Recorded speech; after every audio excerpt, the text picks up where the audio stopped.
Hello everyone, and tonight, let's travel quietly back to the medieval world.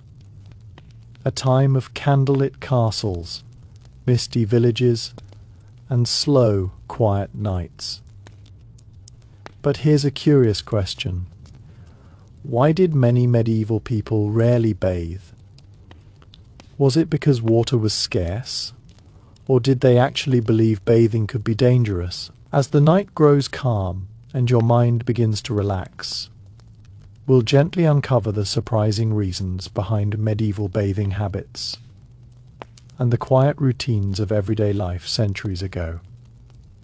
So settle in, get comfortable, and let the soft rhythm of history guide you into a peaceful sleep. For many modern people, the idea that medieval men and women rarely bathed can sound shocking, almost unbelievable, because daily showers and strong soaps are considered normal parts of life today.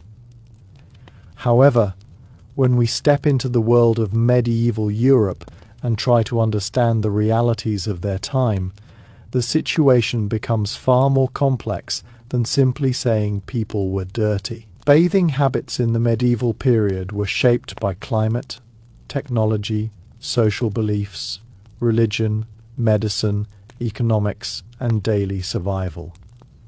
In fact, many medieval people did value cleanliness, but the conditions of their lives made regular bathing difficult or even risky. What seems strange today was often logical in the context of their world. One of the biggest reasons bathing was rare was the challenge of heating water. In the Middle Ages, there was no running hot water, no water heaters, and no plumbing systems like those we enjoy today. If someone wanted to bathe, water had to be collected from a river, stream, well, or public fountain. Then it had to be carried home in heavy buckets. After that, the water needed to be heated over a fire, which required wood or charcoal. Gathering firewood itself was hard work, and sometimes expensive. Heating enough water to fill a tub could take hours of labor. Because of this effort, bathing was often saved for special occasions rather than daily routines. Climate also played an important role. Much of medieval Europe experienced cold weather for a large part of the year. Stone houses, castles, and cottages were poorly insulated and often very cold inside. Without modern heating systems, taking a bath in winter could be extremely uncomfortable. Wet skin in a cold environment could quickly lead to chills or illness. Many people believed that exposing the body to cold air after bathing could weaken the body and make someone vulnerable to disease. Because survival during winter was already difficult, avoiding unnecessary risks became common practice. Medical beliefs of the time also discouraged frequent bathing. Medieval doctors followed ideas inherited from ancient Greek and Roman medical theories, especially the concept of the four humours: blood, phlegm, black bile, and yellow bile. According to this theory, health depended on keeping these bodily fluids balanced. Physicians believed that the skin contained pores that could open and close. Warm baths were thought to open these pores. While that might sound good, doctors feared that open pores allowed harmful air or disease to enter the body.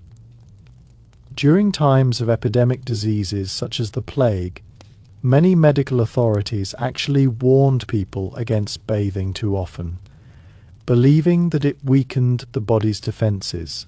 Religious attitudes also influenced bathing habits. In early medieval Christian thought, excessive concern with the body could be seen as vanity or indulgence. Some religious leaders encouraged modesty and simplicity in daily life. While cleanliness itself was not considered sinful, luxurious bathing could sometimes be associated with pleasure or moral weakness. Monks and nuns, for example, often lived simple lives with limited bathing as part of their discipline. However, it is important to note that religious institutions did not completely forbid bathing. In fact, many monasteries maintained basic hygiene routines, and sometimes had bath facilities for health reasons. Another reason bathing declined over time was the disappearance of Roman bathing culture.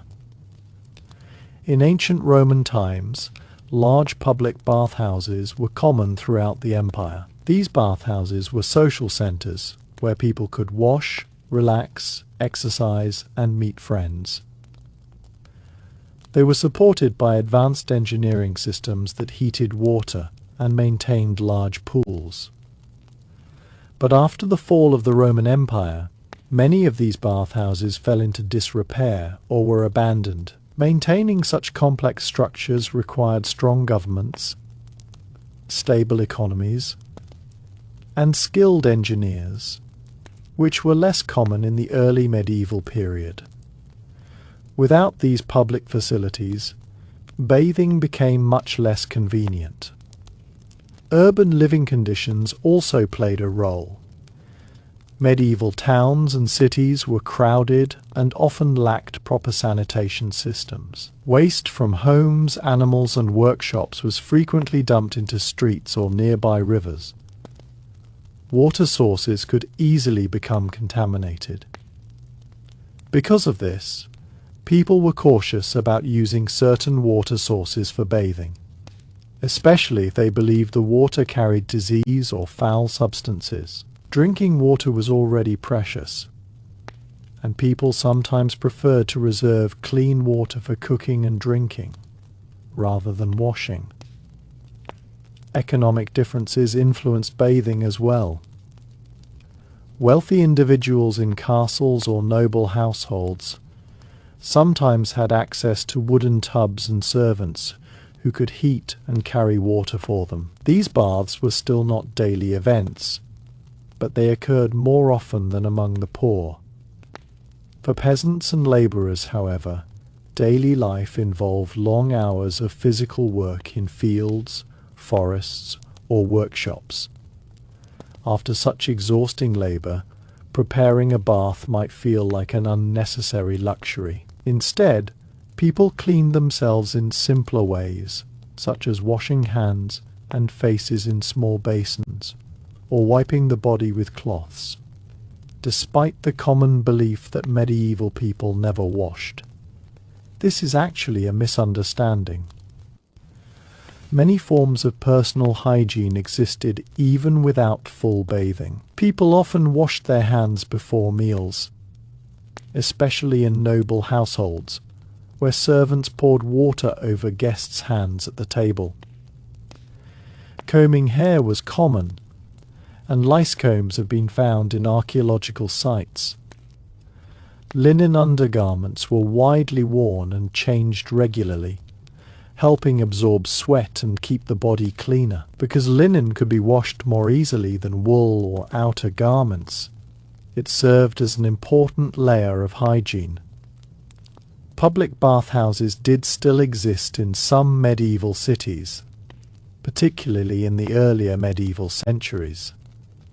These bathhouses allowed people to wash and relax in warm water. However, over time many bathhouses gained reputations for immoral behavior, such as gambling or prostitution. Authorities in some regions began to close them for moral or public health reasons. Later, during outbreaks of diseases like the plague, bathhouses were sometimes shut down out of fear that they helped spread illness. Another interesting aspect of medieval cleanliness involved perfumes and herbs. Because full bathing was not always practical, people often used scented oils, herbs, and flowers to freshen themselves or their homes. Herbs like lavender, rosemary, and sage were used in washing water or placed in rooms to improve the smell of indoor spaces. Clothing might also be stored with fragrant plants to keep it smelling pleasant. These practices show that medieval people did care about personal comfort and odor, even if their methods were different from modern habits. Rural life sometimes offered more opportunities for washing than city life. Peasants living near rivers or streams might wash themselves during warmer months while working in the fields or caring for animals. Summer festivals or seasonal celebrations could also involve bathing in natural water sources. However, these experiences were usually occasional rather than daily routines. Travelers during the medieval period also described bathing customs that varied across regions. In some areas, particularly in parts of Eastern Europe and Scandinavia, steam baths or saunas were more common. These traditions involved heating stones and creating steam to clean the body through sweating and washing. Such practices show that bathing habits were not identical across the medieval world. Cultural traditions and geography shaped them in different ways. Clothing itself also helped reduce the need for constant bathing. Medieval clothing often consisted of multiple layers. The inner linen layer absorbed sweat and oils from the body, while the outer wool garments provided warmth and protection. By washing the linen layer regularly, people could maintain a degree of cleanliness even if they did not frequently wash their entire bodies. Another important factor was the rhythm of medieval life. People worked closely with nature, agriculture, and seasonal cycles. Much of their time and energy was devoted to producing food, maintaining homes, and surviving harsh winters. Activities that required large amounts of water, fuel, or time were often reserved for special occasions. Bathing might take place before important religious holidays, weddings, or major social events. Modern historians have also noted that the idea of medieval people never bathing has sometimes been exaggerated by later writers. During the Renaissance and early modern periods, people sometimes looked back at the Middle Ages as a dark or primitive time. This created stereotypes that portrayed medieval life as much dirtier than it really was.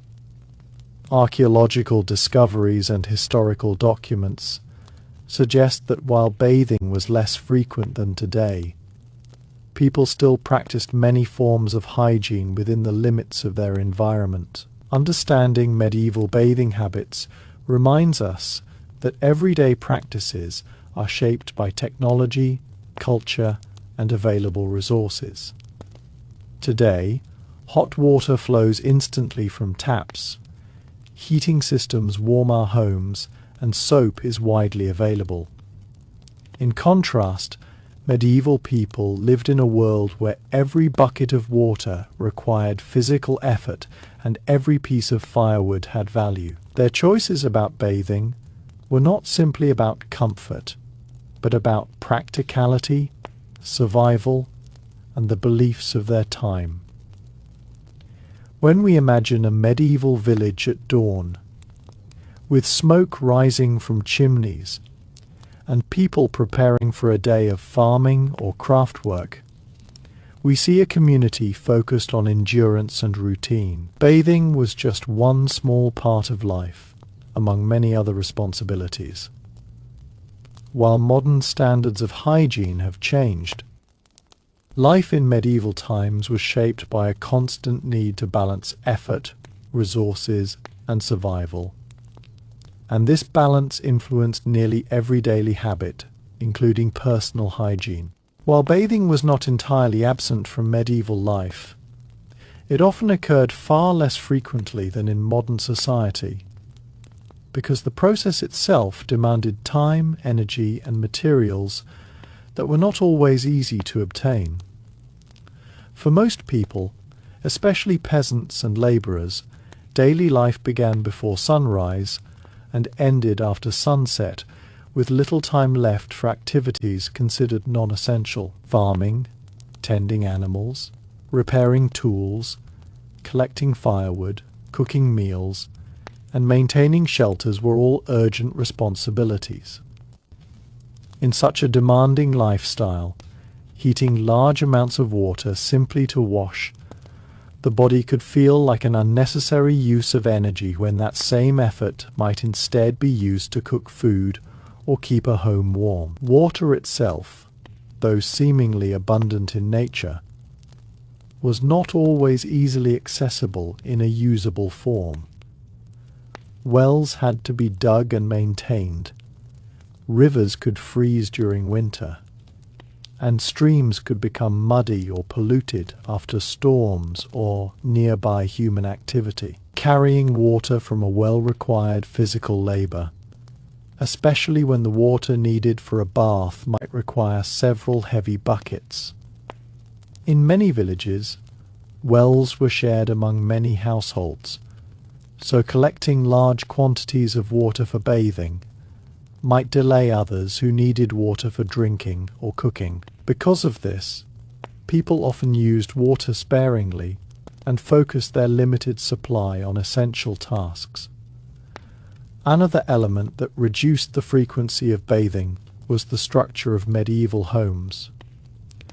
Most houses, especially those of peasants, were small and simple. They usually consisted of 1 or 2 rooms with packed earth floors and minimal furniture. There was rarely a dedicated space for washing the body. A bath, when it happened, might involve a wooden tub placed in the main living area near the fire. Preparing such a bath required clearing space, heating water, filling the tub, and later emptying it, which could be messy and inconvenient. Without drains or plumbing, the used bath water had to be carried outside and thrown away manually. The idea of privacy also differed from modern expectations. Many medieval households contained several family members sharing the same small living space. Because bathing required undressing and using a large tub in the middle of the room, people might feel uncomfortable doing it frequently, especially when space was crowded. In some cases, families bathed sequentially using the same water to avoid wasting heated water, which made bathing more of a communal activity rather than a daily private routine. Medieval clothing also influenced hygiene habits. People often wore garments made of wool and linen, materials that behaved differently from modern synthetic fabrics. Linen undergarments were particularly important because they absorbed sweat and oils from the body.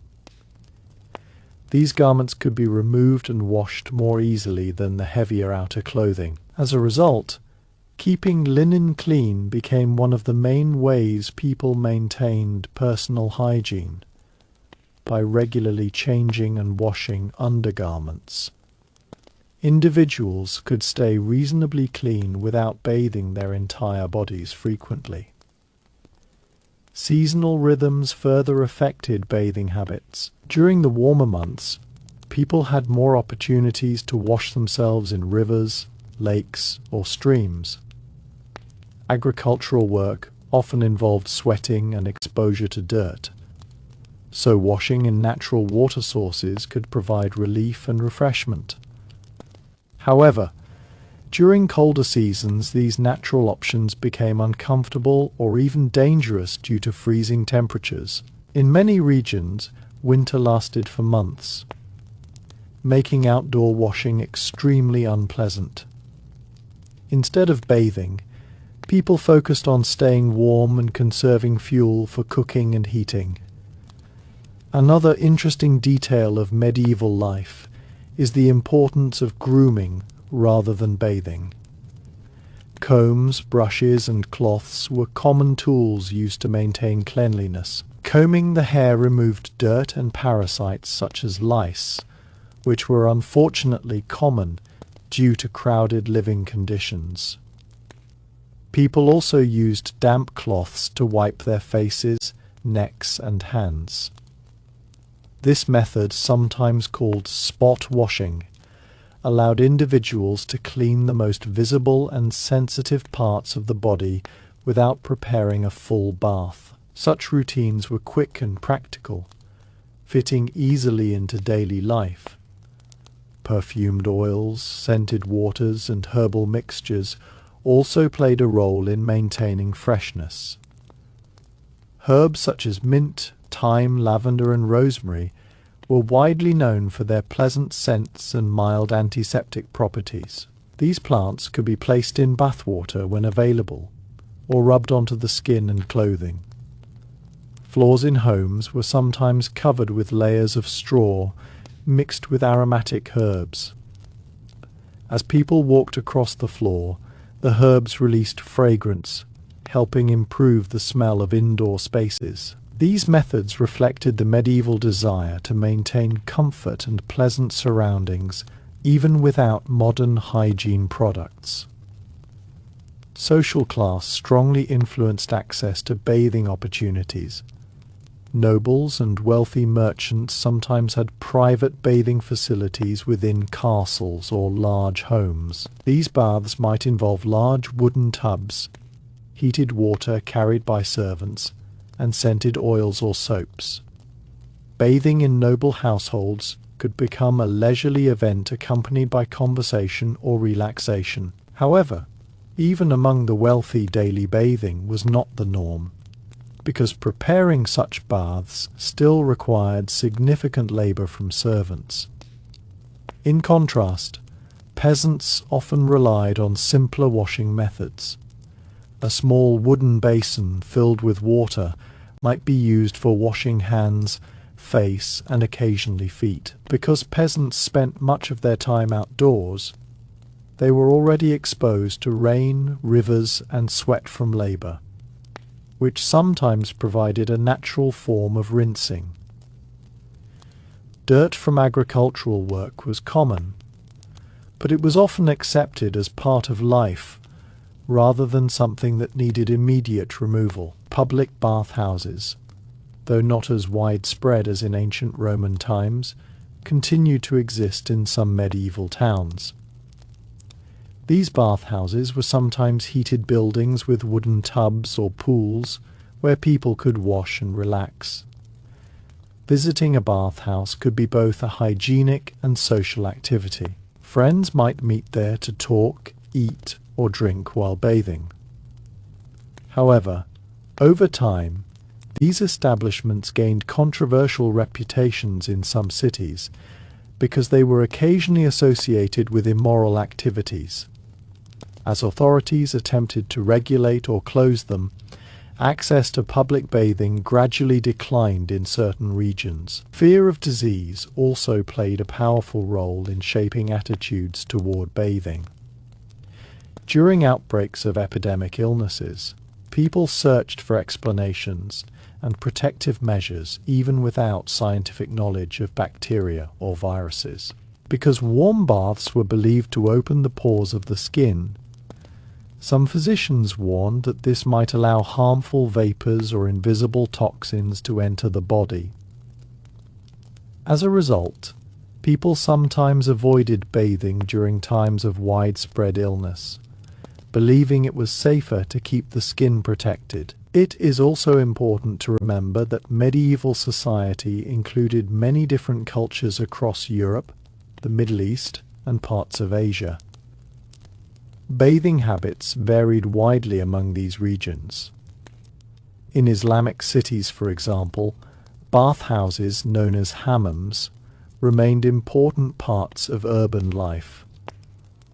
These facilities provided regular opportunities for washing and social interaction. In northern regions such as Scandinavia, steam baths or saunas were common and used frequently. These cultural differences show that the stereotype of a universally unwashed medieval population is not entirely accurate. The perception of cleanliness itself was different in the medieval mindset. Cleanliness did not necessarily mean removing every trace of sweat or dirt through soap and water. Instead, it involved maintaining a balanced and orderly body through grooming, clothing care, and moderate washing. Medieval people believed that excessive washing could weaken the body, while moderate cleaning preserved health. This idea fit with their broader medical theories about balance and harmony within the body. Daily routines also reinforced certain hygiene practices. Before meals, it was common for people to wash their hands, especially in households with guests. In noble homes, servants might pour water from decorative pitchers over the hands of diners before and after eating. This ritual was both practical and symbolic, reflecting respect for food and cleanliness at the table. Hand washing was considered important because people ate with their hands rather than forks, making clean hands essential for hygiene. Travelers and pilgrims also faced challenges related to bathing. Long journeys often meant sleeping outdoors, staying in crowded inns, or traveling through dusty roads.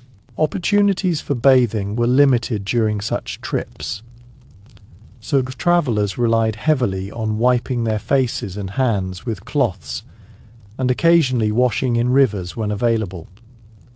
Pilgrimage routes sometimes included bathhouses or natural springs where travelers could rest and clean themselves. Children growing up in medieval households learned hygiene habits through observation and daily routines. Parents encouraged them to wash their hands before meals, comb their hair, and keep their clothing tidy. These simple practices helped maintain health even without frequent full-body baths. Communities often valued cleanliness in visible ways, such as neat clothing and well-kept hair, rather than focusing solely on bathing. Looking at medieval bathing habits through a modern lens can easily lead to misunderstandings.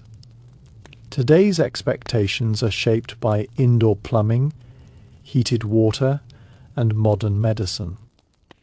Another factor that influenced medieval bathing habits was the constant awareness of limited resources. Every household depended heavily on what could be produced locally.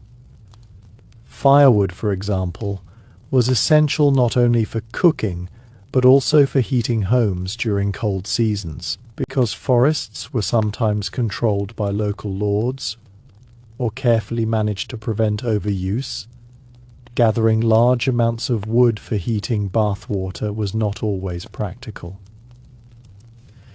Families often saved their fuel for preparing meals, baking bread, or keeping warm through the night. Heating water for bathing required several large pots over a fire, which meant more fuel consumption than many households were willing to spare on a regular basis. Water storage also presented difficulties. Today, clean water flows continuously through pipes. But in the medieval world, water had to be stored in barrels, clay jars, or wooden containers. These containers had limited capacity, and the water inside could become stale if kept for too long. Carrying fresh water from a well or stream was physically demanding work, often done multiple times a day just to meet basic needs, like drinking, cooking, and washing dishes. Because of this, using many buckets of water for a full bath seemed excessive to people who were accustomed to conserving every drop. The daily routine of medieval workers also left little time for elaborate bathing practices. Farmers began their work early in the morning, often before sunrise, and continued until dusk. Their days involved ploughing fields, planting crops, harvesting grain, tending animals, repairing fences, and transporting goods. These tasks required strength and endurance. After such long hours of physical labor, most people focused on eating, resting, and preparing for the next day rather than organizing a time-consuming bath. Quick washing with a cloth or basin was more realistic within the rhythm of their lives. Interestingly, medieval people often associated water with natural cycles rather than daily hygiene. Rivers and lakes were important sources of life, transportation, and trade. People fished in them, washed clothes along their banks, and sometimes watered animals there. Because these waters were used for many purposes, bathing in them frequently might have seemed less appealing or even risky, especially if animals or waste had contaminated the water upstream. During rainy seasons, rivers could become muddy and unsafe for washing. Another aspect that shaped bathing habits was the design of medieval settlements. Villages were typically built close together for protection and community support. Houses were constructed with timber frames, mud walls or stone, and roofs were often made of thatch or wooden shingles. Inside these houses, there was little space for large furniture, let alone permanent bathing structures. Even wealthy homes rarely had fixed bathtubs like modern bathrooms. Instead, portable tubs were used when needed, and then stored away afterward. This temporary setup made bathing feel like an occasional event rather than a daily routine. Soap itself was also different from what people use today. Medieval soap was often made from animal fat mixed with ashes or alkaline substances.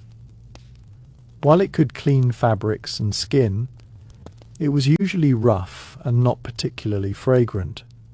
In some regions, soap was mainly used for washing clothes rather than for bathing the body. People relied more on rinsing with water and scrubbing with cloths than on lathering themselves with soap as modern bathers do. Despite these limitations, medieval people still placed value on appearing neat and respectable.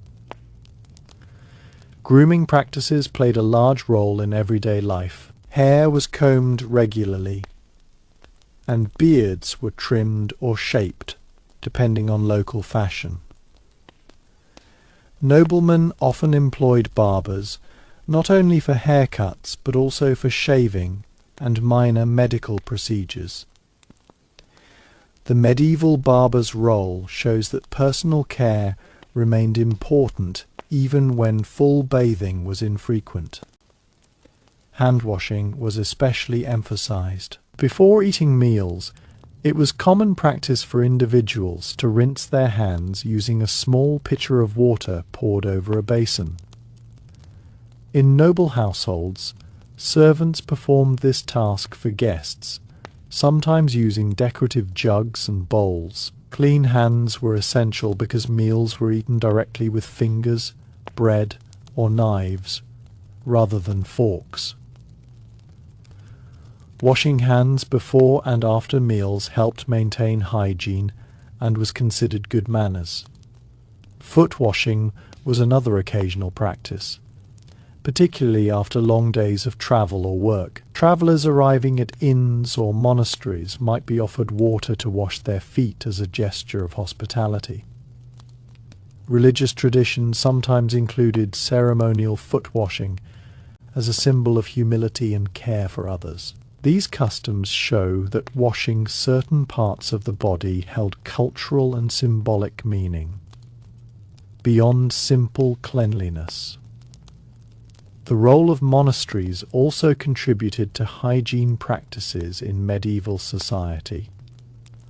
Monasteries often followed strict daily routines that included washing hands and sometimes bathing at specific times of the year. Monks lived according to rules that emphasized discipline, moderation, and health. Some monasteries maintained bathhouses or washing areas for their members, Although bathing was usually limited to certain days rather than practiced daily, these facilities sometimes served travellers and pilgrims as well, offering rare opportunities for bathing during long journeys. During festivals, weddings, or important religious holidays, bathing could take on a ceremonial character. Preparing for a major celebration sometimes included washing the body and wearing freshly cleaned garments. These moments allowed people to present themselves with dignity and respect within the community. Because baths required effort to prepare, they often became associated with significant events rather than routine habits. Weather patterns also played a role in shaping attitudes toward bathing. In regions with frequent rain, people might already experience a certain amount of natural rinsing while working outdoors. Although rain does not replace proper bathing, it contributed to a general familiarity with moisture and washing away surface dirt. In warmer climates, bathing in natural water sources was more comfortable, and therefore somewhat more common during summer months. Travel accounts written by visitors to medieval regions sometimes mention bathing practices with curiosity. Some travellers described bathhouses where people soaked in wooden tubs while eating, drinking, and socializing. Others noted communities where washing in rivers during warm seasons was a normal activity. These descriptions remind us that medieval society was not uniform.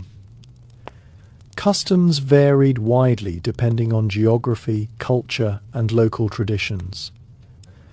Archaeological evidence also provides clues about hygiene habits.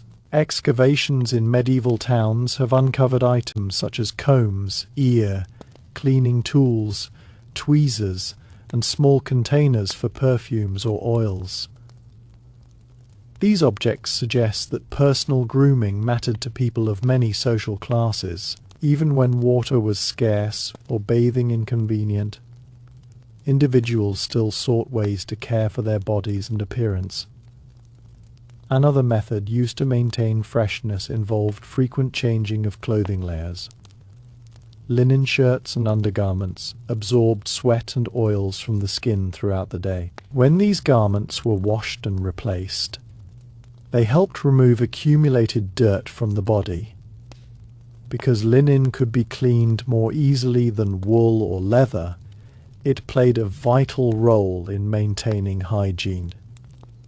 In a way, laundering clothes served a similar purpose to bathing. The smell of indoor spaces was also managed through various techniques. Floors were often covered with straw or rushes, which could be replaced regularly. Fresh herbs were sometimes scattered among these floor coverings to create pleasant aromas. Smoke from fireplaces also helped dry the interior of homes and reduce dampness, which could otherwise create unpleasant odors. While these practices might seem unusual today, they represented practical solutions within the technological limits of the time. It is also worth noting that the medieval concept of clean was influenced by the environment people lived in. Fields, animals, wood fires, and unpaved roads were part of everyday life. A certain amount of dust, smoke, or sweat was normal and expected. Cleanliness was judged less by the absence of all dirt and more by general orderliness and grooming. Someone with tidy hair, clean linen clothing, and washed hands would likely be considered respectable, even if they had not recently taken a full bath. Over time, bathing habits gradually evolved as technology improved. By the late medieval and early modern periods, soap production increased, urban infrastructure slowly developed, and cultural attitudes toward hygiene began to shift again. Eventually, innovations like plumbing systems, improved heating methods, and scientific understanding of disease transformed bathing into the frequent practice familiar today. When reflecting on medieval bathing habits, it becomes clear that the people of that era were not simply ignoring cleanliness. Instead, they adapted their routines to the limitations and realities of their world. Without running water, central heating, or modern medicine, they developed practical ways to maintain hygiene through grooming, washing specific body parts, changing clothing, and using natural fragrances. In the calm evening atmosphere of a medieval household, the glow of the fire illuminated wooden walls, while family members prepared for rest. A small basin of water might sit near the hearth, used for rinsing hands and faces before sleep. The scent of herbs on the floor mixed gently with the smoke from the fire. These quiet rituals of care and comfort formed part of the rhythm of daily life. Another reason medieval people bathed less frequently was related to the pace of daily survival. Life in the Middle Ages required constant effort simply to meet basic needs such as food, shelter, and warmth.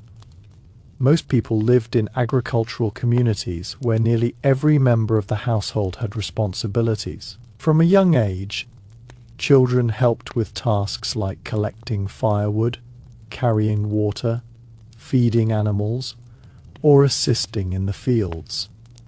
Adults spent long hours ploughing soil, planting crops, harvesting grain, grinding flour, baking bread, repairing tools, weaving cloth, and maintaining homes. In such a demanding environment, time itself became a valuable resource.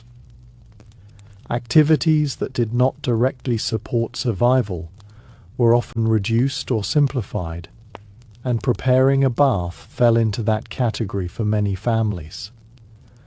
The rhythm of medieval life also followed the natural cycle of daylight. Without electric lighting, most activities had to be completed before darkness fell. When evening arrived, households relied on candles or small oil lamps, both of which were expensive and limited in supply. Because of this, people tried to finish most of their work during daylight hours. Preparing a bath at night would require extra light and fuel, which were not always available. Instead, evenings were usually reserved for eating, simple chores, prayer, storytelling, or rest. Medieval communities also relied heavily on shared labor and cooperation. Water collection, for instance, was often done at communal wells where many villagers gathered throughout the day. Wells served not only as water sources, but also as social spaces where neighbors exchanged news and conversation. However, because the well served the entire community, people were careful not to use excessive water for personal purposes. Carrying enough water for a full bath could require several trips, and doing so regularly might be seen as wasteful or impractical. In a community where everyone depended on the same source, another practical challenge involved waste disposal. After bathing, the water in the tub had to be removed and thrown away. In modern homes, drains carry water away instantly, but medieval houses lacked such systems. Bath water might be poured outside into the yard or street, which could create muddy or unpleasant conditions if done frequently. In crowded towns where houses stood close together, disposing of large amounts of water could become inconvenient. This further discouraged frequent bathing inside the home. The tools used for bathing were also relatively simple. Wooden tubs were common, but they were heavy and required careful maintenance. Wood could crack, leak, or absorb odors over time. To prevent damage, tubs were often lined with cloth or sealed with wax or resin. Because these tubs were valuable household items, Families used them carefully and stored them when not in use. The effort required to bring out the tub, heat water, fill it, and clean it afterward meant that bathing remained an occasional rather than daily activity. Medieval literature and art sometimes depict bathing scenes, particularly among the wealthy. Illustrations in manuscripts show nobles relaxing in wooden tubs, while servants bring warm water towels and scented oils. These scenes remind us that bathing was still associated with comfort and luxury, especially in higher social classes. In castles and large houses, servants could carry water from wells or rivers and heat it in large kitchens. Even so, preparing such baths required coordinated effort, making them special events rather than everyday routines. Interestingly, bathing sometimes occurred in connection with medical treatments. Medieval physicians occasionally recommended baths infused with herbs or minerals to relieve certain illnesses or pains. Herbal baths might include ingredients such as chamomile, sage, rosemary, or thyme. These plants were believed to soothe the body, improve circulation, and balance the humours. In such cases, bathing was not primarily about hygiene, but about restoring health, according to the medical beliefs of the time. The role of rivers and natural springs also influenced washing habits. Some regions were known for their natural mineral springs, which people believed had healing properties. Travellers and locals sometimes visited these springs to bathe and seek relief from ailments. These early spa-like locations became places where bathing was associated with therapy and relaxation. Although they were not accessible to everyone, they show that medieval people still valued the benefits of water for the body. Another overlooked aspect of medieval hygiene was the cleaning of hands and tools during work. Bakers, cooks, and craftsmen frequently rinsed their hands while working with food or materials. In kitchens, water basins were kept nearby to wash utensils, vegetables, and hands. While these small washings did not replace bathing, they helped maintain basic cleanliness throughout the day. For people working with food, keeping hands reasonably clean was essential to prevent spoilage or contamination. The practice of laundering clothes was also important for hygiene.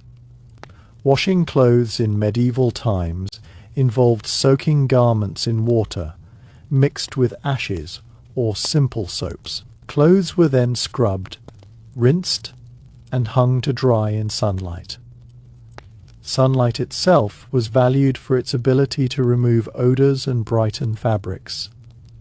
Because linen undergarments absorbed sweat from the body, washing them regularly helped maintain personal cleanliness even when bathing was infrequent. This practice effectively transferred much of the cleaning process from the body to the clothing.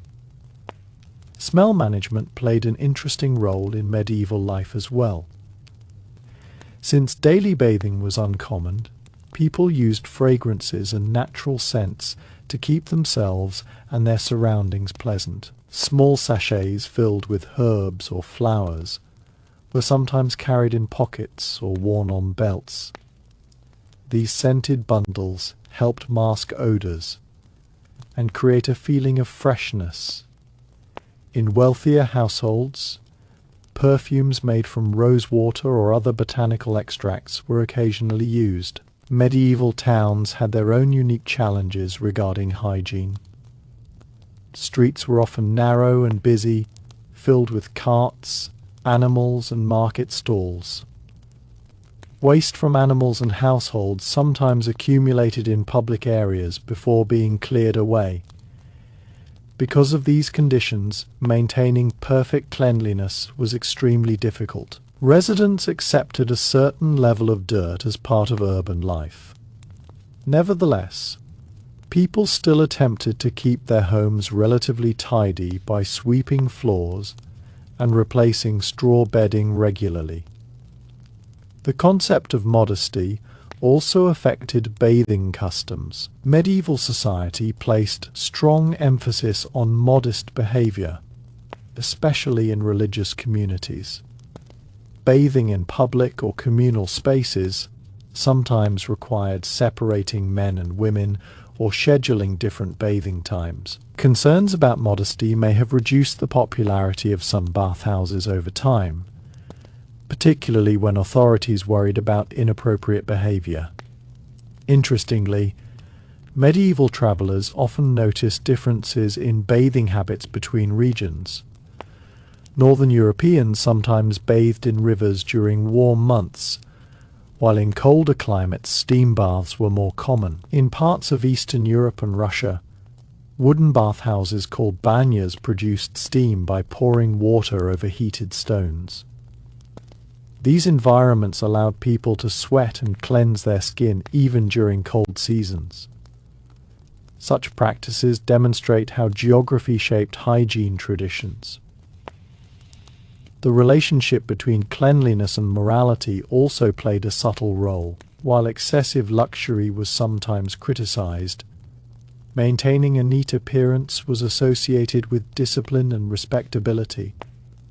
Religious teachings often encouraged inner purity of the soul rather than physical perfection of the body. However, many monasteries still required monks to wash their hands regularly and keep their clothing clean as part of maintaining order and discipline within the community.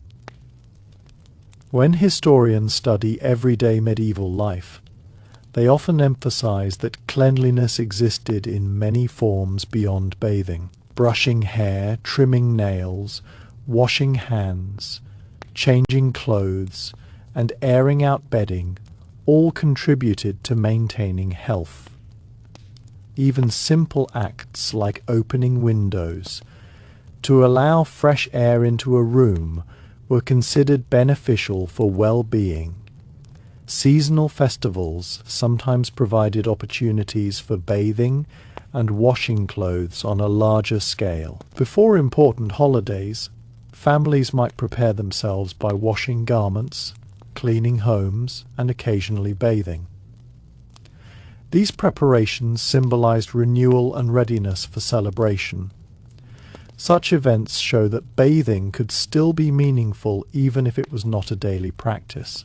Another interesting detail is that medieval people often believed sweat itself helped cleanse the body. Physical labor and exposure to warmth caused sweating, which they believed pushed impurities out through the skin. For this reason, sweating during work or in steam baths was sometimes seen as beneficial for health. Instead of relying solely on water washing, the body's natural processes were considered part of maintaining balance. Over centuries, attitudes toward bathing slowly changed as societies developed new technologies and scientific knowledge. Improved soap production, advances in medicine, and the gradual development of plumbing systems eventually made frequent bathing more practical. What once required hours of preparation and heavy labor could eventually be done in minutes. Looking back at medieval bathing habits reminds us that everyday routines depend greatly on available technology and cultural understanding. The people of the Middle Ages lived in a world without modern conveniences, yet they still found practical ways to care for themselves and their communities. As we continue to imagine the realities of medieval life, it becomes clearer that bathing habits were closely connected to how people understood the human body and the natural world around them. Medieval people did not see the body in the same scientific way we do today. Instead, they believed the body existed in balance with nature, climate, diet, and daily activity. Health was thought to depend on maintaining harmony between the body's internal fluids and the environment. Because of this belief, many people approached bathing carefully, thinking that too much washing could disturb the body's natural balance rather than improve it. Medieval physicians often warned that bathing should be done in moderation. Warm baths were believed to soften the body and relax the muscles, which could be beneficial after illness or exhaustion. However, doctors sometimes warned that frequent bathing could weaken a person's strength or make them more sensitive to cold air. Since people lived in houses without proper insulation or heating systems, stepping out of warm bath water into a cold room could indeed cause discomfort or illness. These concerns reinforced the idea that bathing should be occasional and purposeful rather than routine. The physical environment of medieval towns and villages also influenced washing practices. Many streets were unpaved and became muddy during rain or dusty during dry seasons. Animals such as horses, pigs, and chickens moved freely through public areas, adding to the general dirt of daily life. Because people expected to encounter mud, dust, and smoke regularly, they focused more on managing visible cleanliness than removing every trace of dirt from their bodies. Washing hands, wiping the face, and brushing clothing became the practical ways to maintain a respectable appearance. Another aspect of medieval life that affected bathing was the widespread use of fireplaces and open hearths inside homes. Cooking, heating, and light all came from the same fire located in the center of the house or along a wall. Smoke from the fire often filled the room before escaping through a small opening in the roof or chimney. Over time, this smoke settled on walls, clothing, and skin. As a result, the smell of smoke became a normal part of everyday life. People did not necessarily view it as unpleasant, because everyone shared the same environment. Bedtime routines also reflected medieval approaches to hygiene. Before going to sleep, people sometimes washed their hands and faces in a small basin of water kept near the hearth. Combing hair before bed helped remove dust and tangles accumulated during the day. Bedding made of straw or feathers was shaken out or replaced periodically to maintain comfort and cleanliness. These simple habits helped people feel refreshed without the need for a full bath. The design of medieval furniture and household items also reveals how hygiene was practiced.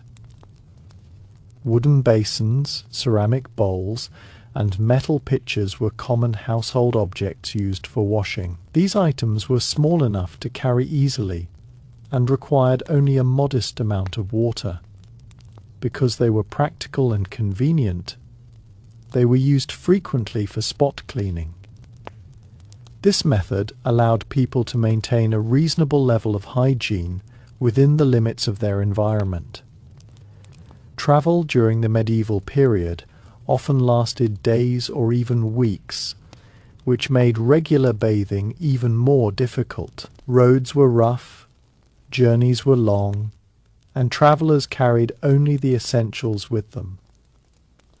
When possible, travelers washed in rivers, lakes, or roadside streams. Inns sometimes provided basins of water for washing hands and faces, but large baths were rare. Pilgrims traveling to religious sites often focused more on spiritual devotion than physical comfort, accepting the hardships of travel as part of their journey. Markets and town gatherings were important parts of medieval social life, and people often made efforts to appear presentable for such events. On market days, villagers from surrounding areas gathered to trade goods, sell produce, and share news. Before attending these gatherings, individuals might wash their hands and faces, comb their hair, and wear their cleanest garments. Even without bathing, these preparations helped people present themselves with dignity within the community. Another fascinating aspect of medieval hygiene involved the care of hair.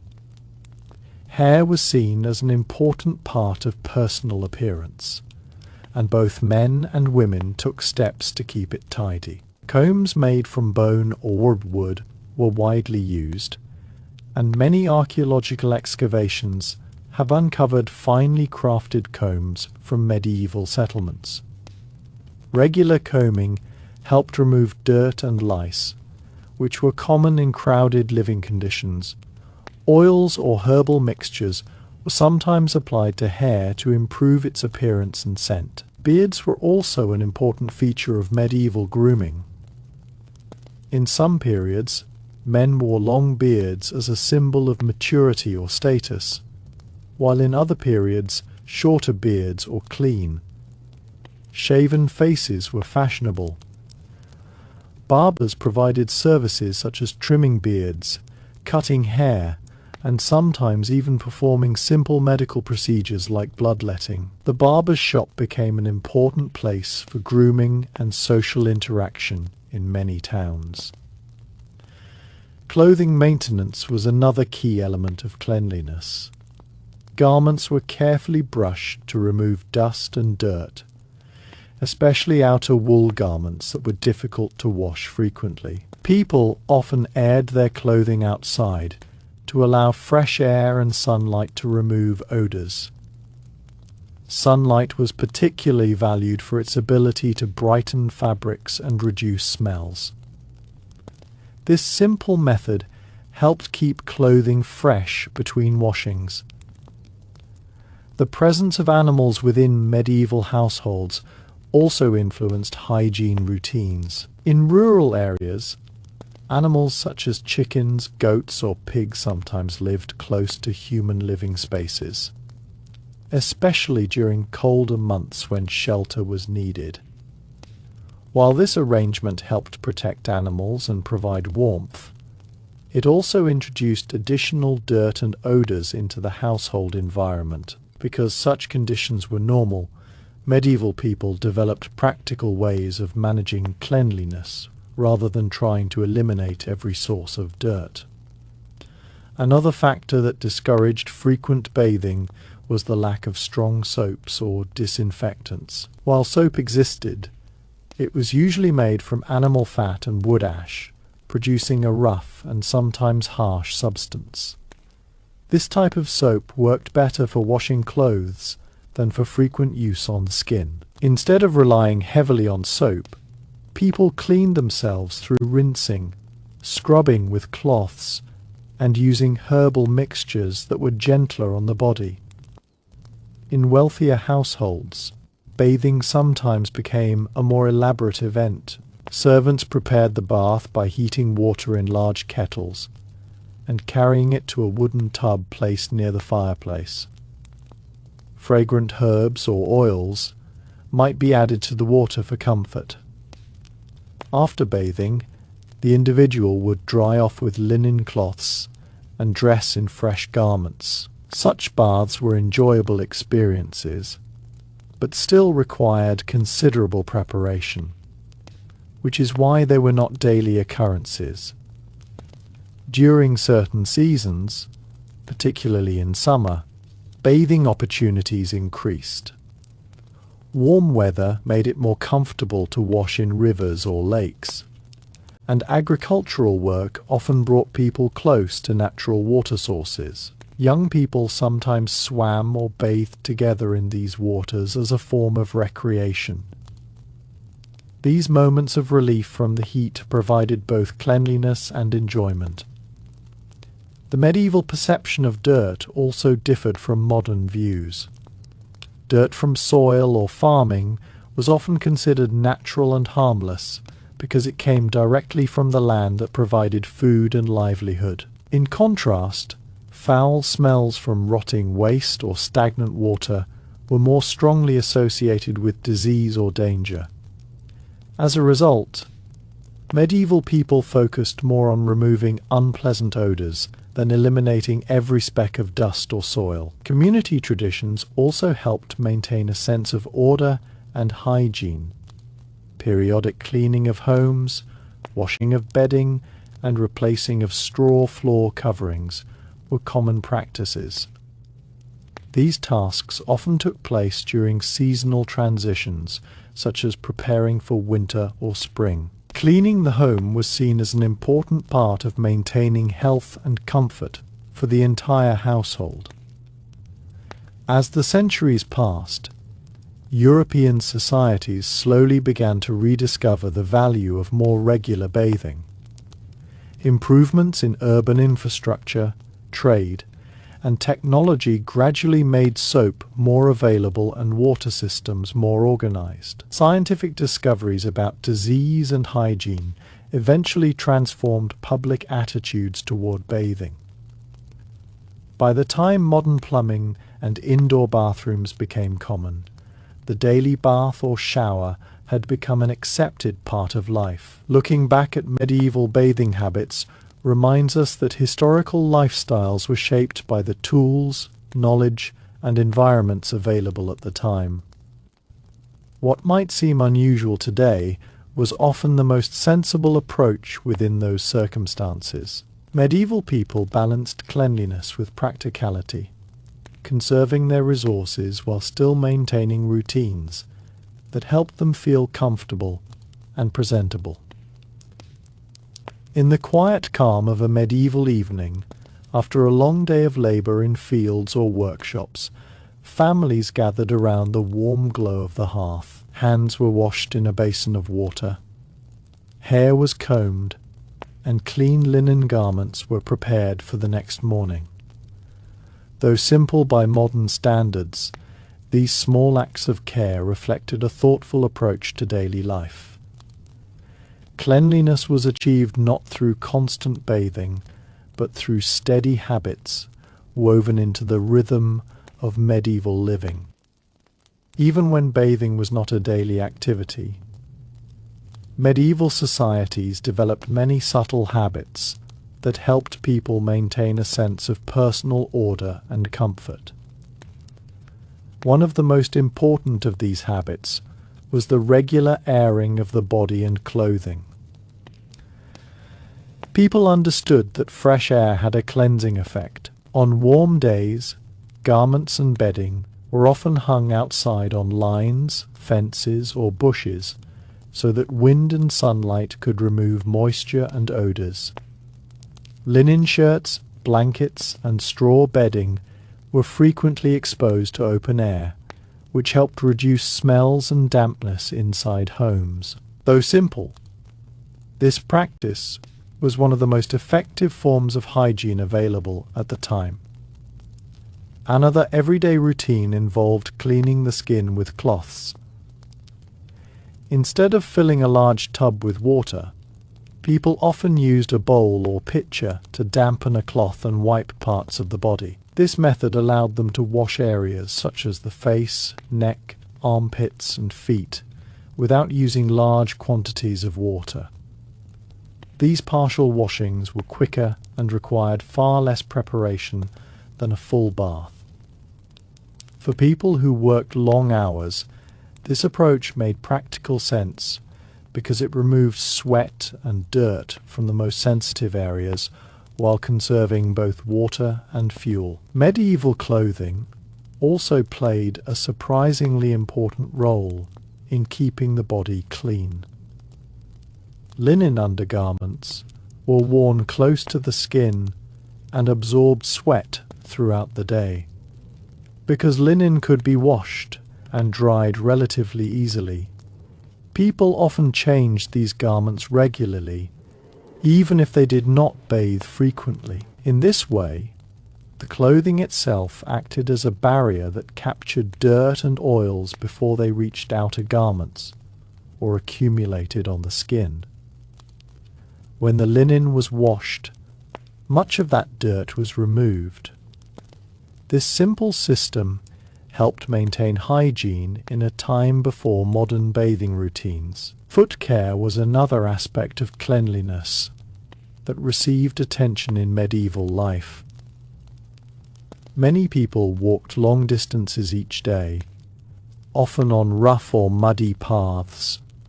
Washing the feet at the end of the day could bring relief from fatigue and remove dirt from between the toes. In some religious communities, washing the feet of guests or travellers was considered an act of hospitality and humility.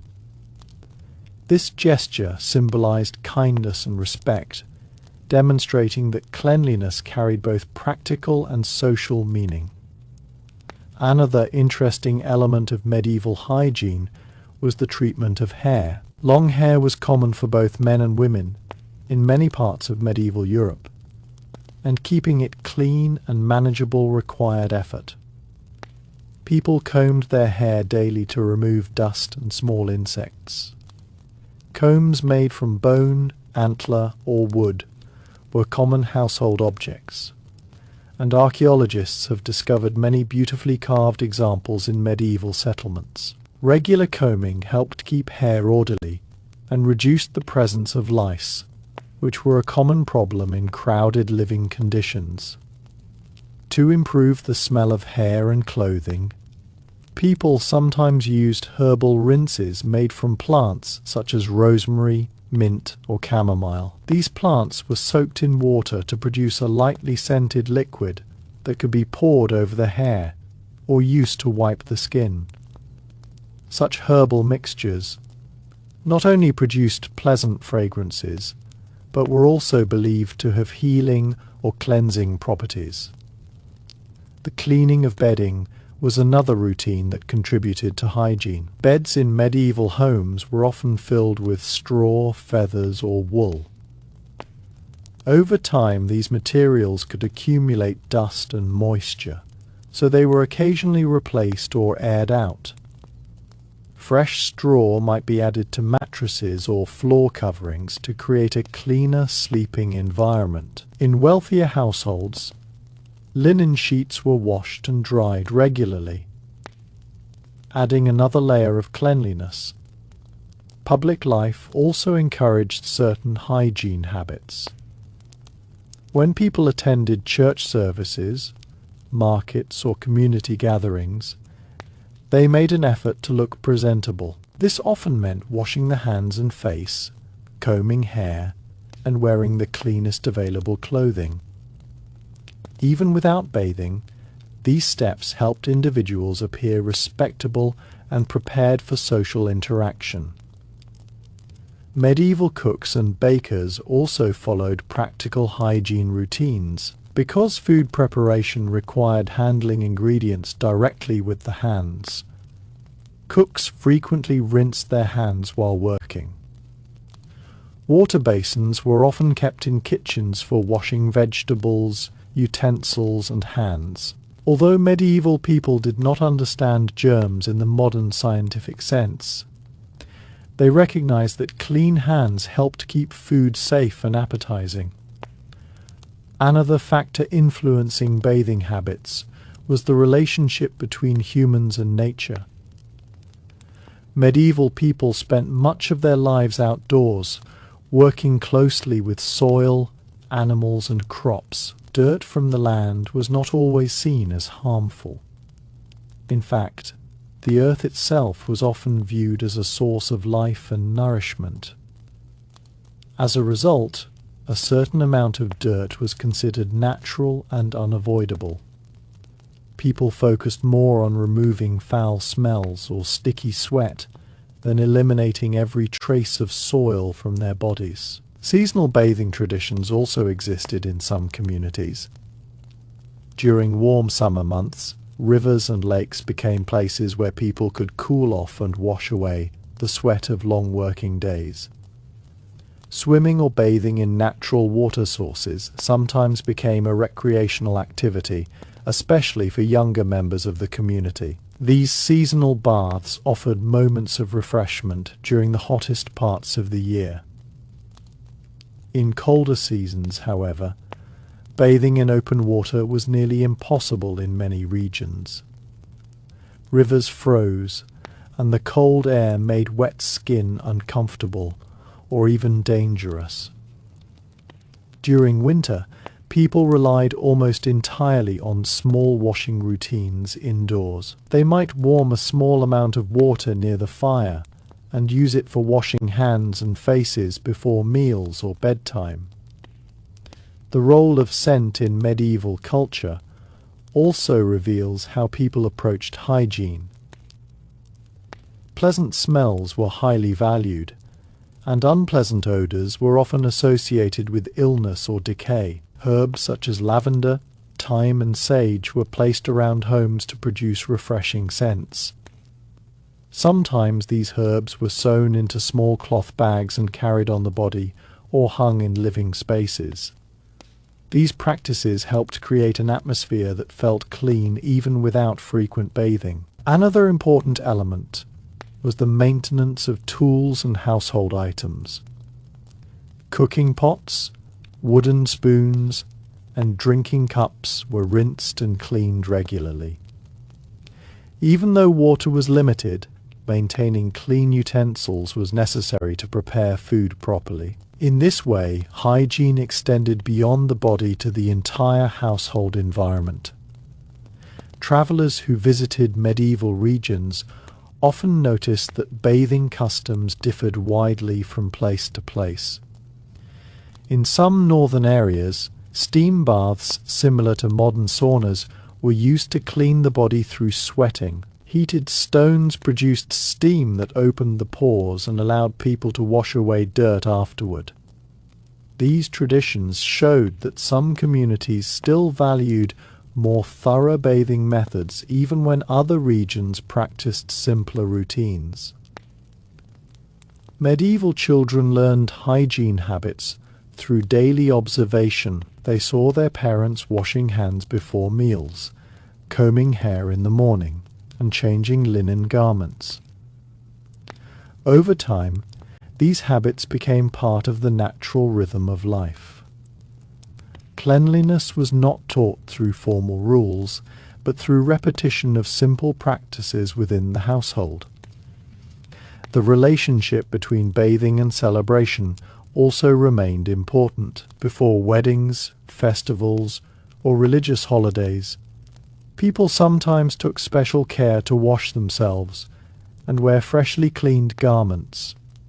Preparing for such events gave bathing a symbolic meaning associated with renewal, joy, and respect for important occasions. Although the medieval world lacked many conveniences we take for granted today, its people still demonstrated a thoughtful approach to personal care.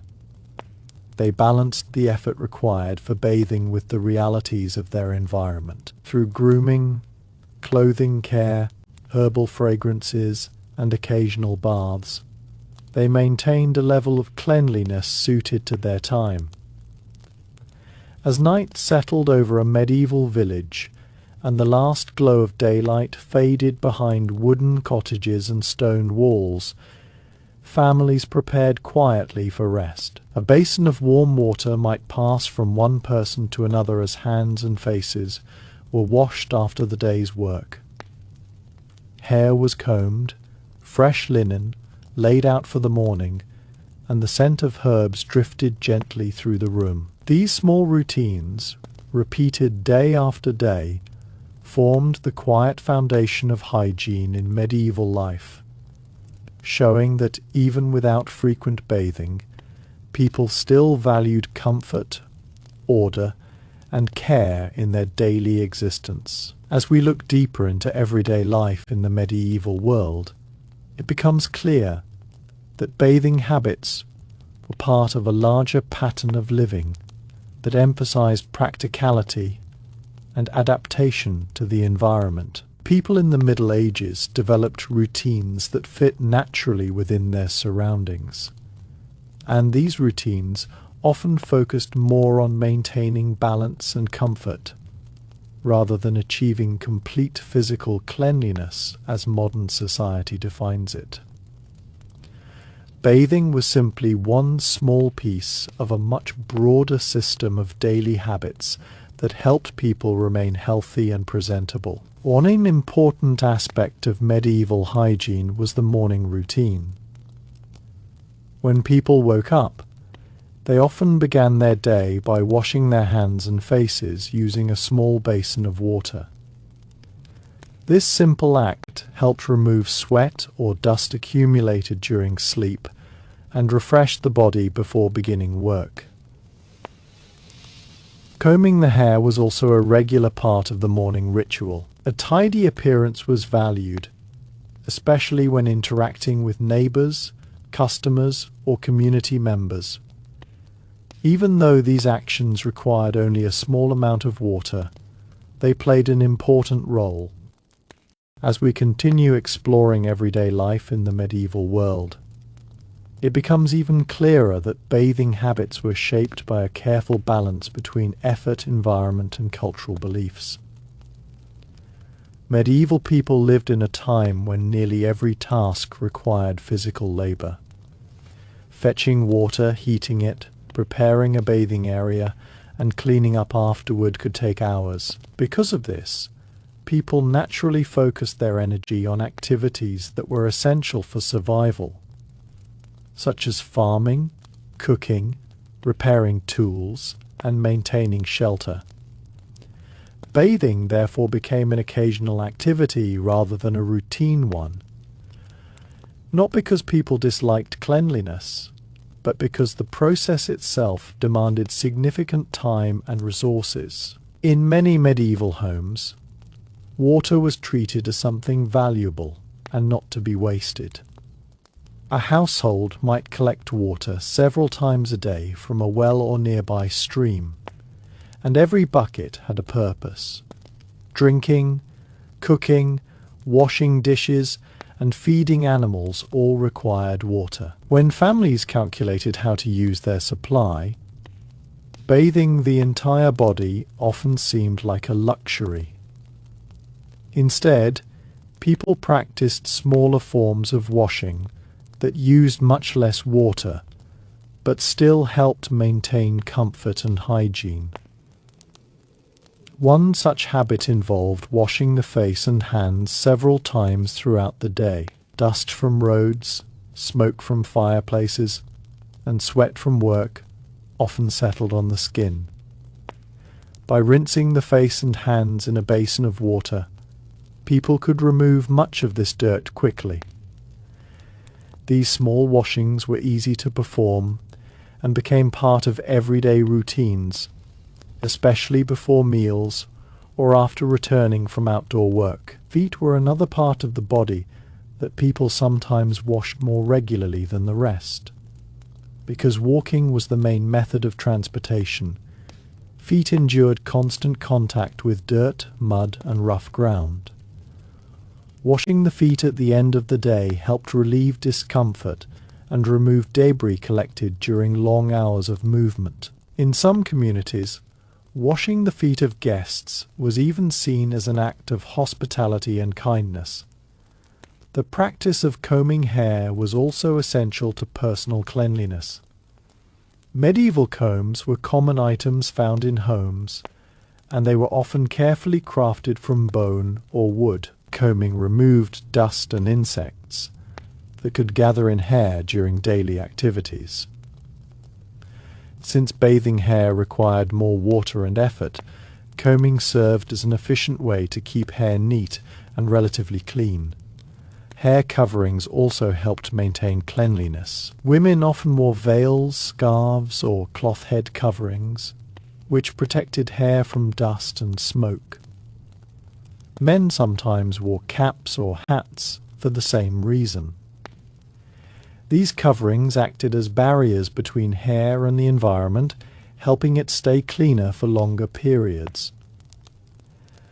Another interesting feature of medieval hygiene was the use of warm cloths. Instead of soaking the entire body in water, people sometimes warmed a cloth near the fire and used it to wipe areas of the skin.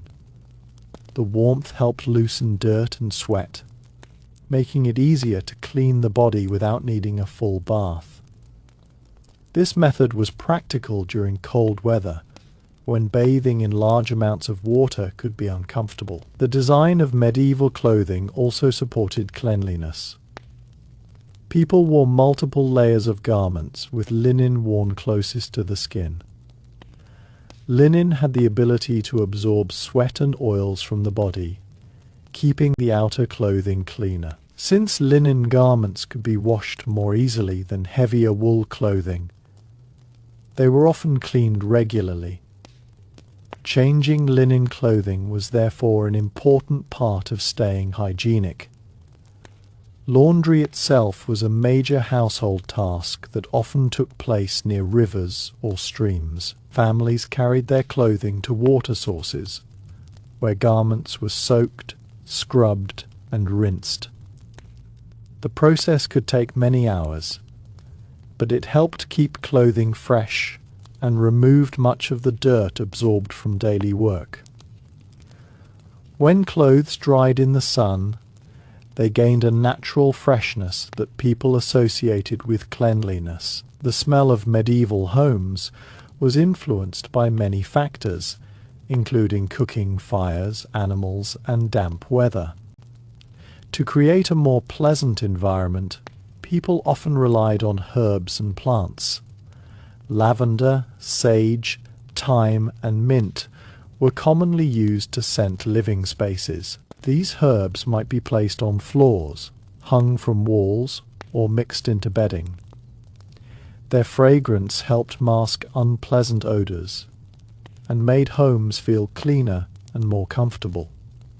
The presence of animals also shaped hygiene habits. In rural communities, animals such as chickens, goats, or pigs sometimes lived close to human dwellings, especially during winter months when shelter was needed. This arrangement helped protect animals from harsh weather, but also brought additional dirt into the household. Because people were accustomed to living alongside animals, they focused on maintaining order and cleanliness through sweeping, replacing straw flooring, and airing out rooms. Medieval towns had their own challenges as well. Narrow streets, crowded buildings, and busy markets created environments where dust and waste were difficult to manage. Despite these conditions, townspeople still attempted to maintain personal grooming. Before attending markets or gatherings, people often washed their hands and faces, combed their hair, and wore the cleanest clothing they owned. In certain regions, bathing traditions were stronger due to cultural influences. Some communities maintained bathhouses where people could soak in warm water or steam.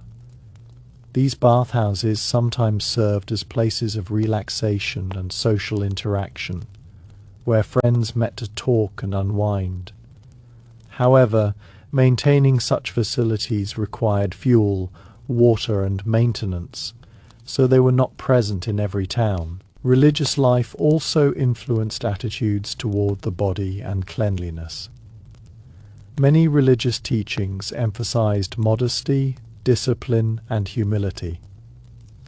Excessive attention to physical luxury was sometimes discouraged, but basic cleanliness was still respected. Monasteries often had rules about washing hands and maintaining orderly living spaces. Monks followed structured routines that balanced spiritual devotion with simple hygiene practices. Another factor that shaped medieval bathing habits was the understanding of disease at the time.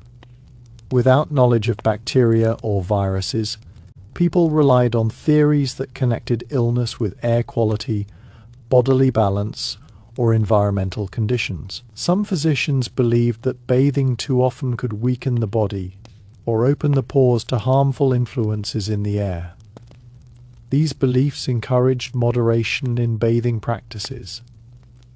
Even so, water was still valued for its refreshing qualities.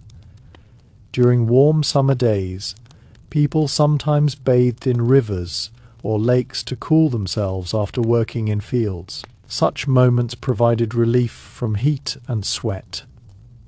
Although these outdoor baths were not daily events, they offered occasional opportunities for full body washing. Seasonal changes also affected hygiene routines. In winter, cold temperatures made bathing uncomfortable and sometimes risky. Water could freeze quickly, and stepping into cold air after bathing might cause illness.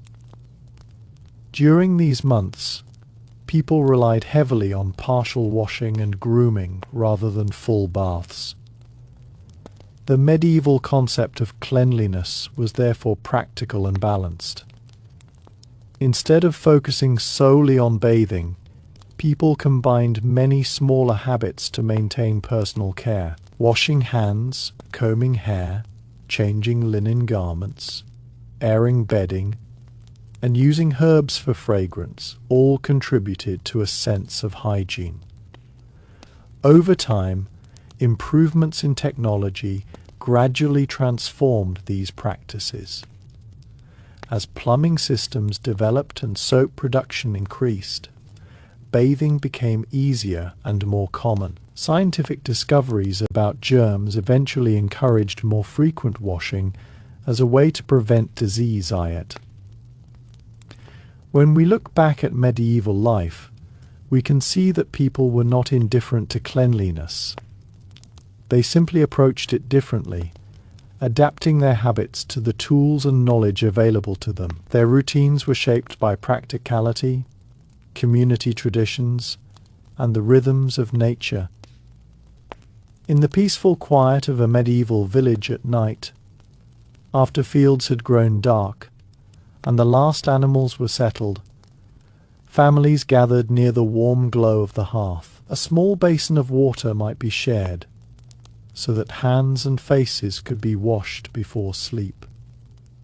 Hair was combed, clothing folded, and herbs placed near bedding to scent the air. These gentle routines, repeated night after night, formed the quiet foundation of hygiene in medieval life, showing that even without frequent bathing, people still cared deeply about comfort, order, and dignity in their daily lives. As we continue to imagine daily life in the medieval world, it becomes clear that the rhythm of cleanliness was woven into many small habits rather than centered on frequent bathing.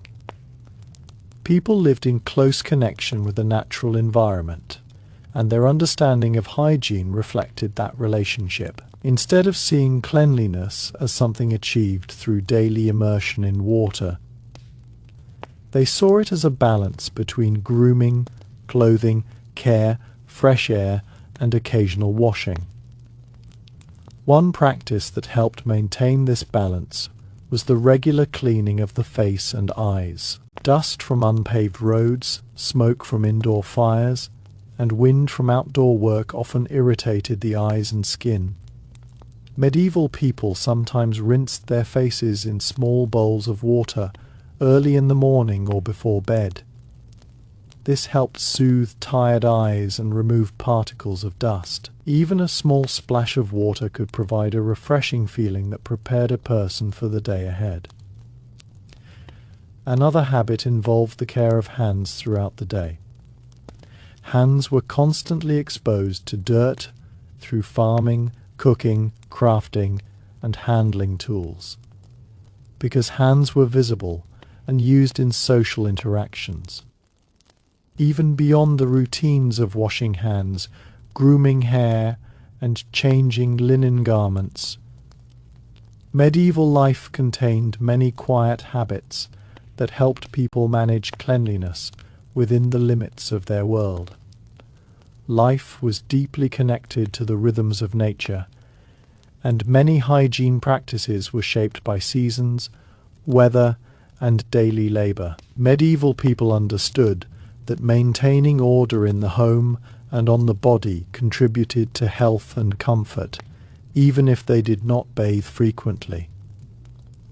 One routine that contributed to hygiene was the regular airing of rooms. Medieval homes often had small windows or shutters that could be opened during the day, allowing fresh air to circulate through a house, helped remove smoke from the hearth, reduce dampness, and carry away unpleasant odours. Because fires burned indoors for cooking and warmth, smoke could accumulate inside the home, settling on walls, clothing, and hair. Opening windows and doors whenever weather permitted helped refresh the indoor atmosphere. Another common practice involved brushing clothing and cloaks before entering the house.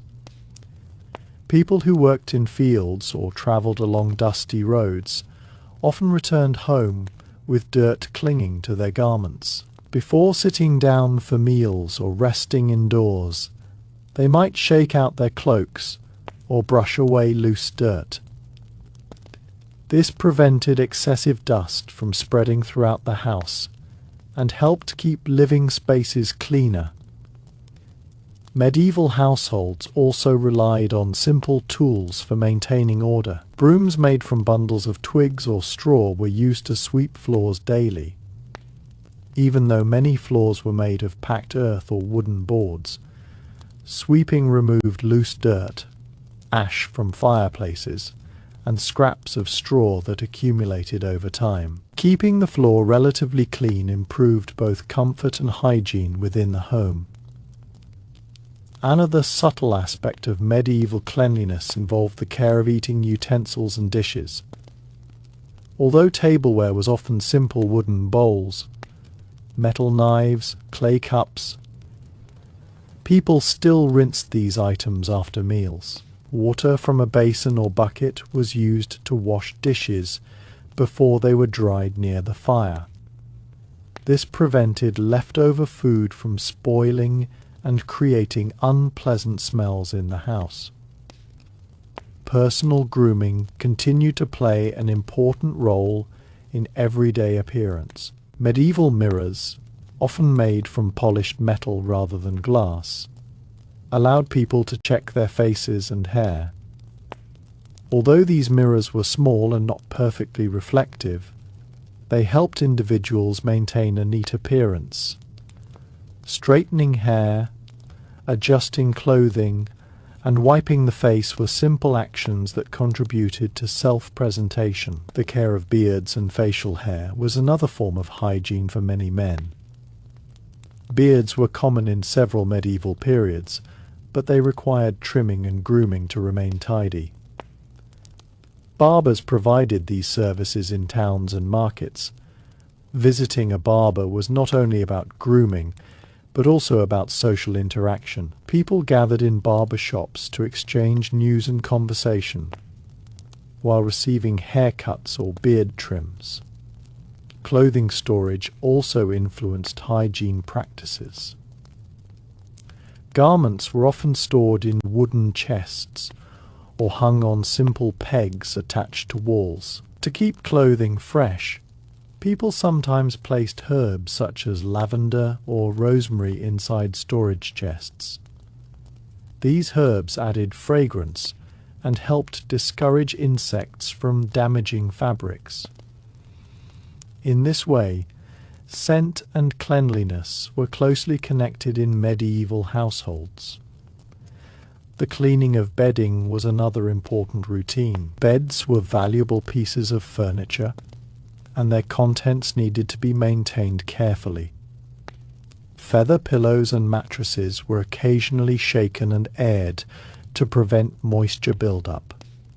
Straw mattresses, which were common among peasants, were replaced periodically with fresh straw. These actions helped reduce odours and kept sleeping areas more comfortable. Another interesting feature of medieval life was the practice of warming water for limited washing during winter evenings. Even if a full bath was impossible, families sometimes heated a small pot of water over the fire so that members of the household could wash their hands, faces, or feet. The warmth of the water made the process more comfortable during cold months when cold water would have been unpleasant. Communal life also encouraged certain hygiene habits. In villages where neighbors interacted frequently, maintaining a respectable appearance helped preserve social relationships. People understood that arriving at church, markets, or community gatherings with a reasonably clean appearance demonstrated respect for others. Washing visible parts of the body and wearing tidy clothing therefore carried social importance. Markets themselves often included barbers, herbalists, and sellers of scented oils. These vendors provided small luxuries that helped people maintain personal care. A small vial of scented oil or a bundle of aromatic herbs could be used to freshen clothing or the body, providing a pleasant smell that people associated with cleanliness. Travelers who stayed in inns also encountered certain hygiene customs. While large baths were rare, inns sometimes provided basins of water and cloths, so guests could wash their hands and faces after long journeys. This small gesture offered comfort and helped travelers feel refreshed after dusty roads and crowded travel routes. Medieval communities also believed that sunlight and fresh air were natural cleansers. For this reason, blankets, rugs, and clothing were often placed outside during sunny days. Exposure to sunlight helped dry fabrics and remove lingering odors. Although people did not understand the science behind sunlight killing microbes, they recognized that fabrics smelled fresher afterward. The role of religion also shaped daily habits related to cleanliness. Before entering churches or monasteries, people sometimes washed their hands as a sign of respect. Cleanliness in this context symbolized spiritual preparation rather than physical hygiene alone. These rituals reinforced the connection between physical order and moral discipline. Seasonal bathing opportunities sometimes occurred during festivals or warm weather gatherings.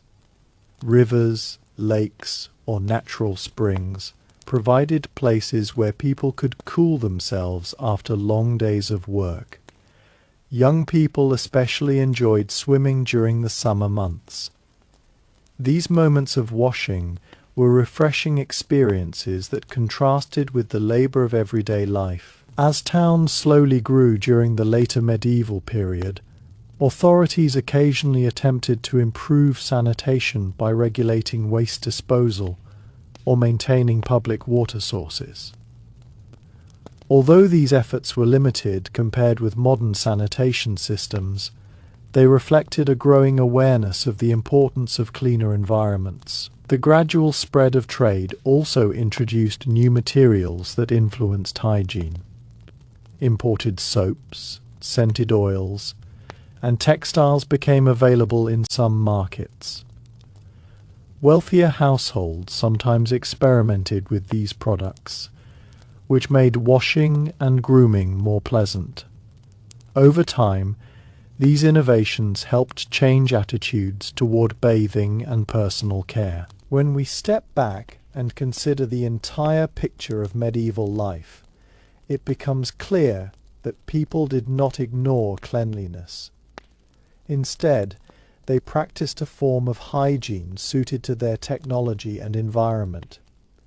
Bathing might have been rare compared to modern standards, but grooming, clothing care, washing hands, airing fabrics, and maintaining homes were all part of everyday routines. In the stillness of a medieval night, when the fields had grown dark and the sounds of the village faded into quiet, families prepared for rest beside the warm glow of the hearth.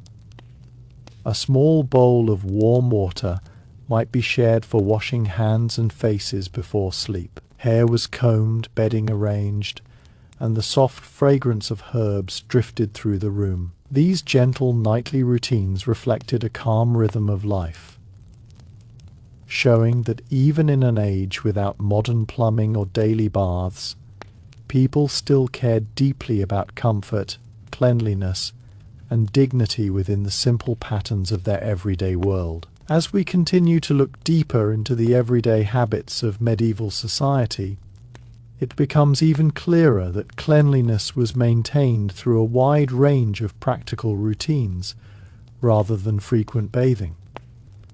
People adapted their behaviors to the tools and resources available to them, creating systems of personal care that fit naturally within the rhythm of daily life. Bathing might have been occasional, but attention to grooming and household order remained an important part of maintaining health and dignity.